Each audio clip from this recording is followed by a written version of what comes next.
અમરેલી જિલ્લાના રાજુલા શહેરમાં આરોગ્ય ક્ષેત્રે એક ઐતિહાસિક ક્ષણ સર્જાઈ હતી। શહેરમાં નિર્માણ પામેલ મહાત્મા ગાંધી આરોગ્ય મંદિર હોસ્પિટલનું લોકાર્પણ પ્રખ્યાત કથાકાર મોરારી બાપુના હસ્તે ભવ્ય કાર્યક્રમ વચ્ચે કરવામાં આવ્યું હતું। આ પ્રસંગે મોટી સંખ્યામાં સ્થાનિક આગેવાનો, સામાજિક કાર્યકરો તેમજ નાગરિકો ઉપસ્થિત રહ્યા હતા। કાર્યક્રમમાં લોક સાહિત્યકાર, જાણીતા હાસ્યકાર અને વક્તા સાંઈરામ દવે તેમજ પૂર્વ ધારાસભ્ય અમરીશ ડેર સહિતના મહાનુભાવો ખાસ ઉપસ્થિત રહ્યા હતા। કાર્યક્રમ દરમિયાન હોસ્પિટલના આધુનિક સુવિધાસભર વિભાગોની માહિતી આપવામાં આવી હતી અને હોસ્પિટલ રાજુલા તથા આસપાસના ગ્રામ વિસ્તારોના લોકો માટે આરોગ્ય સેવામાં આશીર્વાદરૂપ બનશે તેવી આશા વ્યક્ત કરવામાં આવી।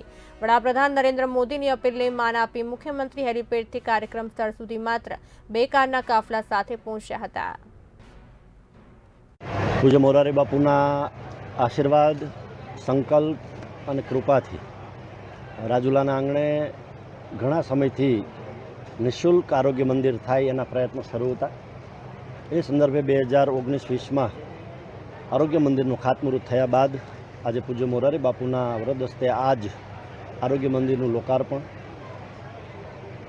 અસંખ્ય સાધુ સંતો મહાપુરુષોના આશીર્વાદ, ઉપસ્થિતિ, રાજ્યના મૃદુ અને ખૂબ લાગણીશીલ મુખ્યમંત્રી ખૂબ અઘરી સ્થિતિ હોવા છતાં પણ પોતાનો કિંમતી સમય લઈ અને અહીં આવ્યા।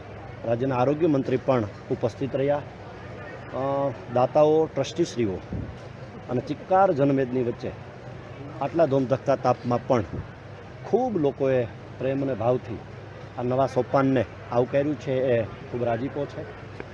છેવાડાના માનવી માટે કંઈક થઈ શકે એ પૂજ્ય મોરારી બાપુનું વર્ષોથી એનું સૂત્ર છે।